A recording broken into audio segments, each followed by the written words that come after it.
Democracy is under attack here in the United States and around the world. Authoritarian leaders are suppressing pro-democracy movements everywhere. The result has been only death and destruction. Some leaders have even called for and engaged in murderous attacks on their own citizens. Others, through neglect and incompetence, demonstrate their lack of care for the lives of their citizens.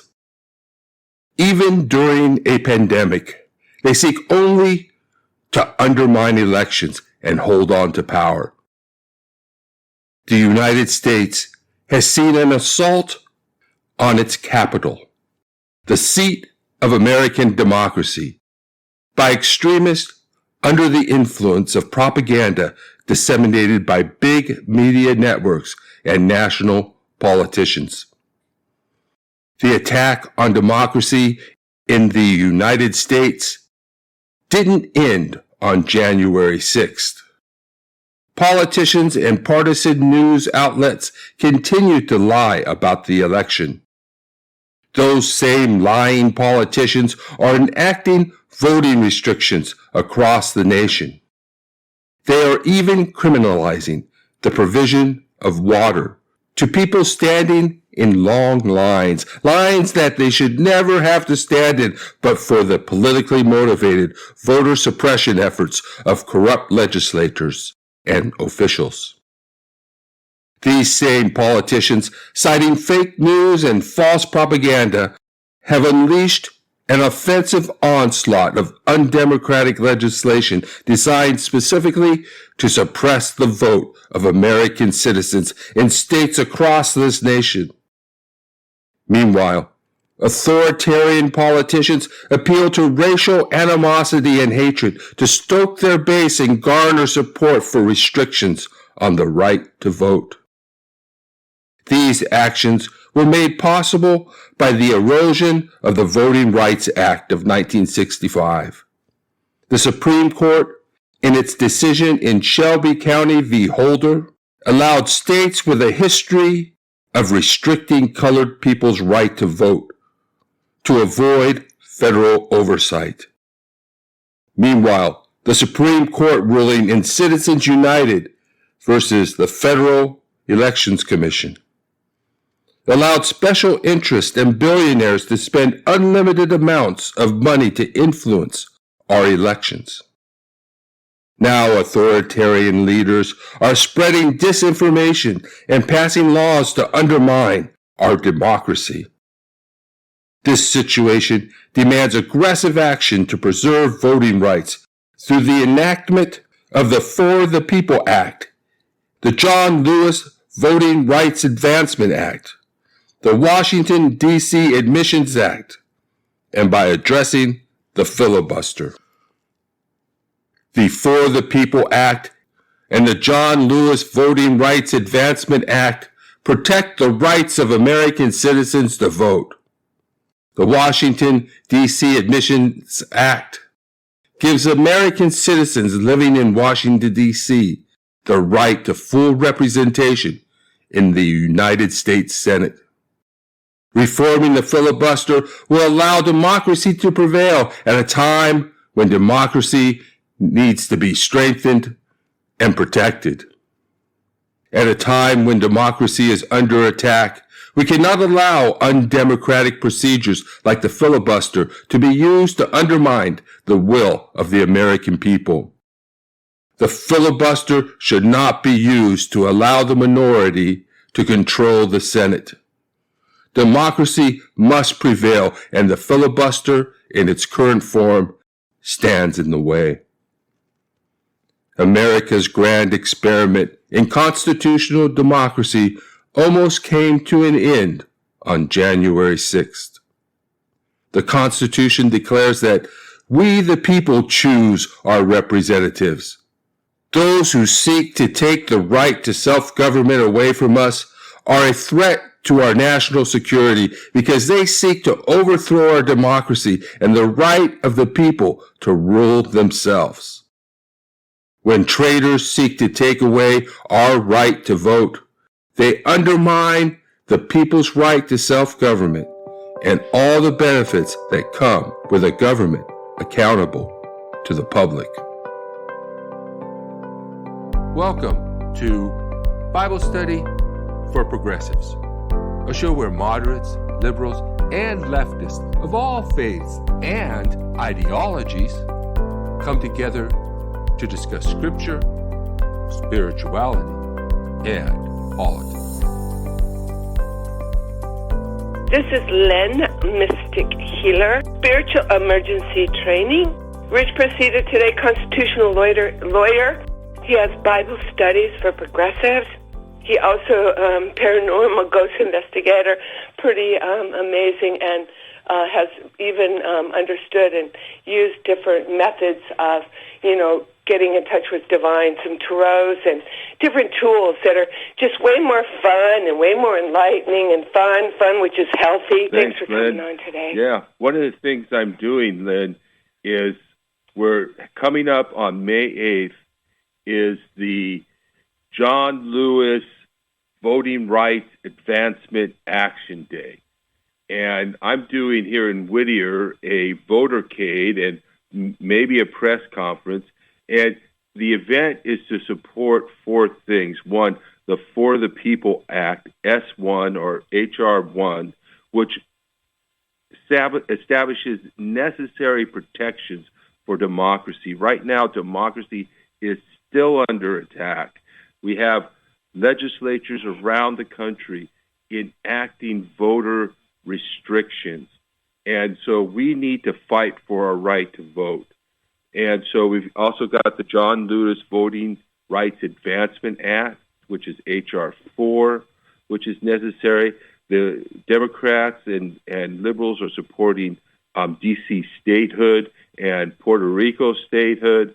The Senate is set up so that a state, no matter its population, gets 2 representatives. And so it sort of skews what the Senate represents because it's not representing the full population, it's representing the states. And also we need to get rid of the filibuster because that's stopping the majority from enacting the policies and the reforms that are necessary. Because our democracy is still under attack. Trump asked Russia and sought out Russian assistance to win the election, to try and get at the supposed emails that were supposedly hidden. He called on Russia to intervene. He sought out. Our democracy has had problems all along, but it's been recently under attack. Then he tried to enlist the Ukrainian government in his efforts to influence the election, and inducing or asking foreign powers to interfere in our election. And then he incited an insurrection.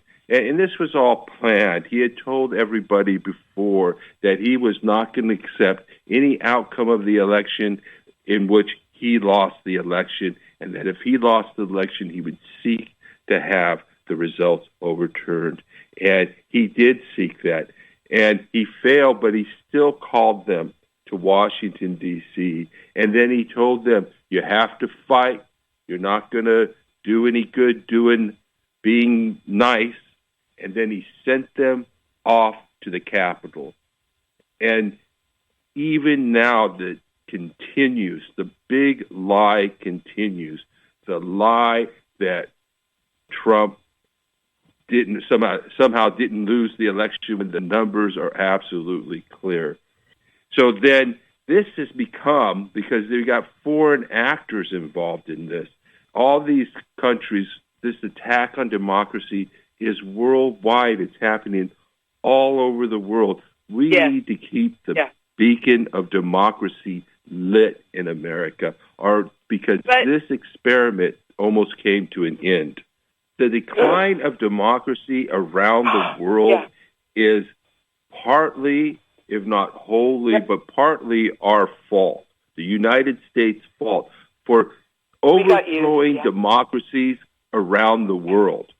And when we overthrow democracies in other countries, we are attacking democracy in our own country. And so we could have had democracy in Egypt. We should have fought for democracy. We should have worked towards democracy in Egypt. We overthrew the only country in South America that is a democracy right now. Is the only country we did not invade or we did not overthrow governments. So we are facing the end result of a hypocritical U.S. foreign policy. At the same time, we need to promote democracy because on the left, we've got this idea that somehow the United States can only do evil. And it's not true because look at Russia, China, North Korea.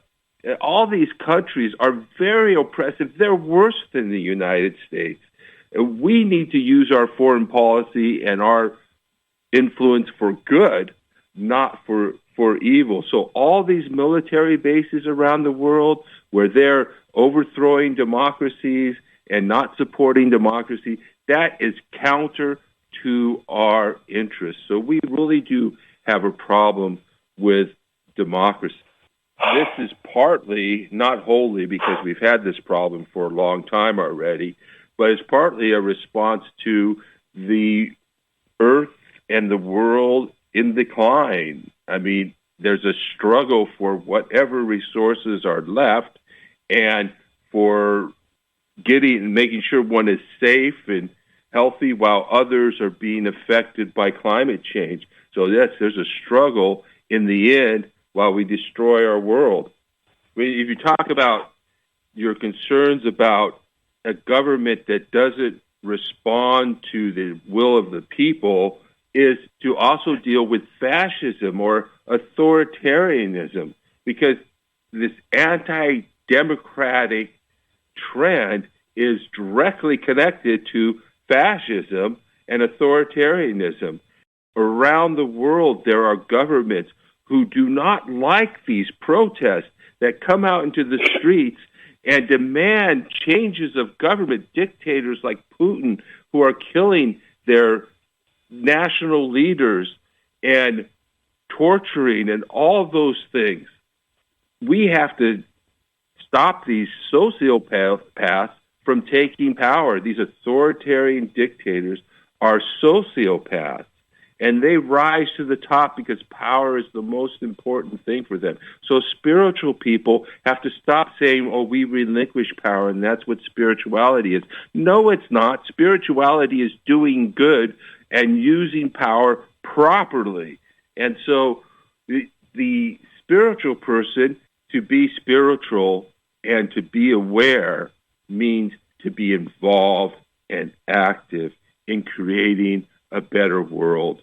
And one of the things we do, because I wanted to get back to the filibuster, is that the filibuster, it sounds like a Jimmy Stewart movie where somebody goes up to fight an unjust law and stands there and talks and doesn't stop talking and succeeds. Now, the purpose of the filibuster is to give people the opportunity to change their mind, give people the opportunity, or the congressmen, the senators, because it's supposed to be a more deliberative body. But it's not intended to frustrate the will of the majority, and that's not what it should be used for. So give them enough time to maybe reconsider their decision while a person continues talking. But if you can't convince somebody, the senators, after a certain amount of time, then just let them vote. We should not frustrate the will of the majority, especially now in this time when democracy is under attack. We have a country in which the majority does not get its way. There are policies such as gun policies, policies on marijuana, policies on health care, policies on democracy and freedom that the majority of the people want, but they never see the light of day because corporations and big money have a lock on power and they're able to control what gets passed. So people don't get the laws that they want passed. Well, we can also teach people and have better policies. I mean, the migration problem here is the result of, at least in part, United States foreign policy. We created a lot of the problems in Central America and in South America that people are running from. Of course, the drug wars.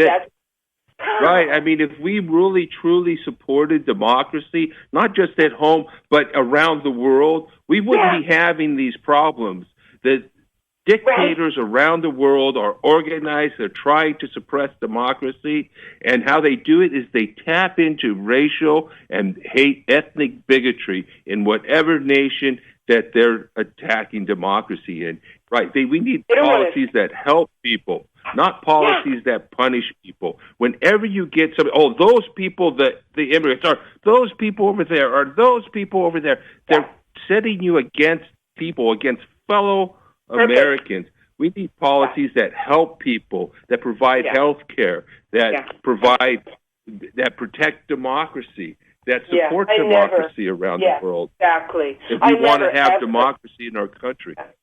Yeah, I think this is an emergency legislation that we need to protect democracy, because democracy, as I said, is under attack, and what they want is minority rule, and they want the minority to be able to be in control. And if we want a government that responds to the needs of the people, responds to the will of the people, we're going to need to fight for democracy in this country. We don't have a pro-democracy movement in this country, and we need one. We need one like there are in other countries. We have a socialist movement, but we don't have a pro-democracy movement. So this legislation is emergency legislation. It's legislation designed to protect democracy from ongoing assaults. And our national security is at stake, because we, the people, are the leader of this nation. And for too long, we've allowed other people to control us. And that's what propaganda is. It's a way to manipulate groups of people. So we need to fight for democracy. Control. Yeah. Mm-hmm. Right. So we need to fight for democracy here. So there's a whole day of events for the John Lewis Voting Rights Action Day, and I want to get that out on May 8th, and you can go to the Declaration for American Democracy website. You can look it up on the internet. There's going to be a national broadcast in the morning or at noon Eastern Time, 9 a.m. Pacific, and then press events and votercades and celebration and activism and virtual activism for youth. So that's one thing that we can do to start to move for democracy. Great. And I want to get out my details. Bible Study for Progressives with Rich Procida. You can find that on any podcast app. And you can find my author page at laprogressive.com/Rich Procida. And also my blog, modernlectionaries.blogspot.com. And thank you, BBS Radio, for putting this show on, and KJAJ.org, radio station in Coos County, Oregon. This has been Bible Study for Progressives. If you enjoyed the program, please subscribe to our podcast, or put us in your favorites and write a 5-star review. Tell your friends about us and share us on social media. Follow us on Facebook and click the donate button at modernlectionaries.blogspot.com. Your support will help us reach more people, produce more and better shows, and cover the cost of production. Feel free to send me a note or comment on the show. I would love to hear from you.